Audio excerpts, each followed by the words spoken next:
परमात्मा नहीं।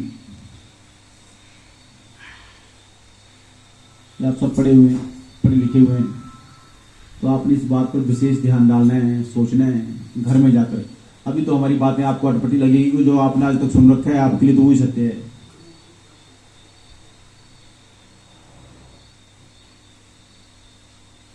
लेकिन शब्दों के अनुसार अगर शब्दों को अगर आप समझो, जानो, उसमें लिखा हुआ जीवात्मा,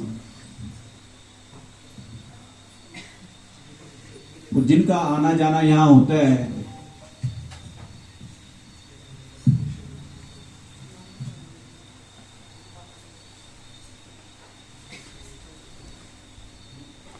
वो परमात्मा नहीं होती है। जो आते हैं और जाते हैं वो परमात्मा,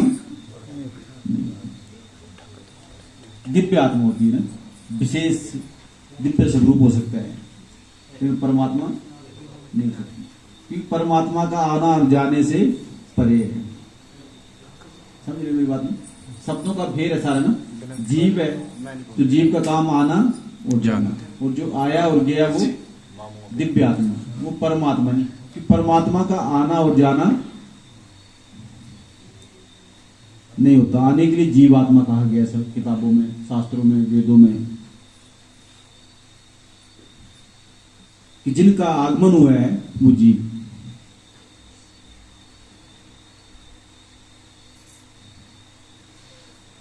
जो भी इस धरा पर आया है वो जीव है।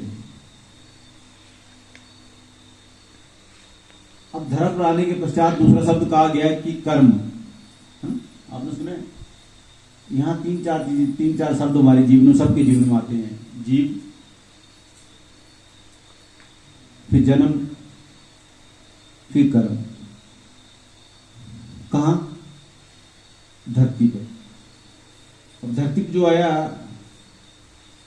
वो तो आत्मा ही। अब आत्मा की पहचान कैसे होती है? हमारे कर्मों से ना। कैसे होती है? जो आत्मा कुछ भी कर्म नहीं करती है, उनकी क्या पहचान है? आपसे पूछता हूं ना। आप लोगों ने जिसने जो कह दिया उसको मान लिया, बस मस्त हो गई। अब भगवान ने सभी जीव एक जैसे बनाए ना, कहीं बनाने में कमी छोड़ी? किसी को देखो अपने अपने अंदर झांक कर, शीशे में देखो जाकर अपने अपने आप को, सबको एक जैसा बनाया ना। कोई कमी है किसी में? सब एक जैसे। और सभी का एक ही काम, कर्म। चाहे दिव्य आत्मा आई धरती पर, चाहे दिव्य आत्मा का मतलब क्या होता है? जिसने बहुत अच्छे अच्छे कर्म कर दिए, जिसने सबके लिए कुछ किया। आप लोग भी कर रहे हो, लेकिन आपका जीवन से खुद तक सीमित है। आप लोग खुद तक सीमित रहकर चले जाओगे तो आपको कोई दिव्य आत्मा नहीं बोलेगा। बोलेगा? सिर्फ आत्मा बोलेगा।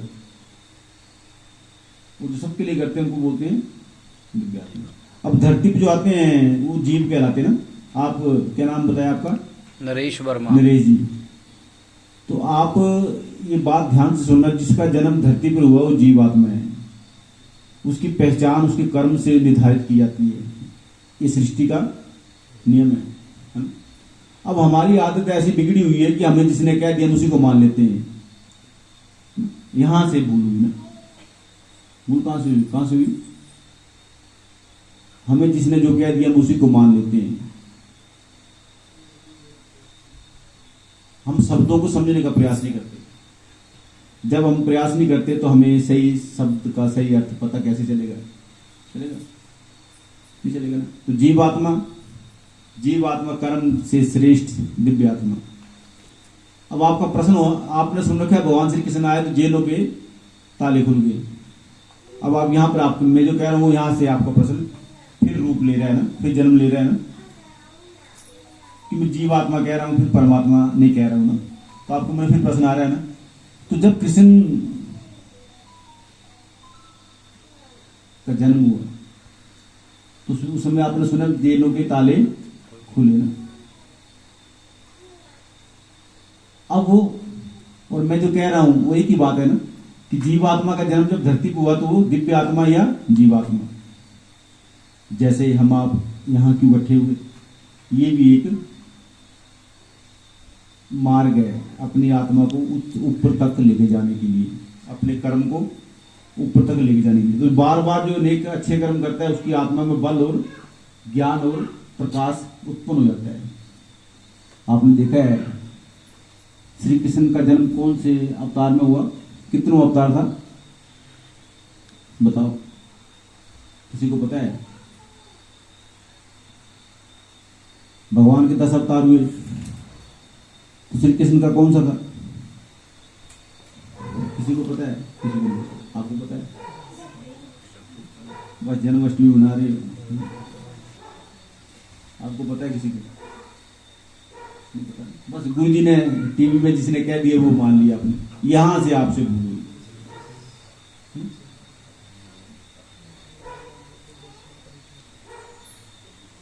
अब कृष्ण जी के बाद भी अवतार हुए हैं, बहुत सारे अवतार, उनको गिना नहीं गया। कृष्ण जी का अपना अवतार 10वां अवतार, उसके बाद भी बहुत सारे अवतार हुए, लेकिन उनकी काउंटिंग, उनकी गिनती नहीं। जैसे हम आपसे पिछली बार इनके आंगन में बैठकर कहा था कि अगर भगवान की मार्ग पर आप पांव रखते हो तो आपकी आत्मा में वो सब गुण जागृत हो जाएंगे जो आपके अंदर अचेत पड़े हुए। जैसे आप इस लड़के ने सुबह कहा था मुझसे अष्टचक्र, तो हमारे अंदर जितनी पावर है हम उसको पूरा जनरेट नहीं कर पाते ना, पूरा लगा नहीं पाते। हम कहीं प्रिंसिपल बनने के लिए लगा देते हैं पावर, कहीं क्लर्क बनने के लिए लगा देते हैं पावर, कहीं एसएचओ बनने के लिए पावर लगा देते हैं, कहीं हम एसडी बनने के लिए पावर लगा देते हैं। पावर लगी है ना कहीं से।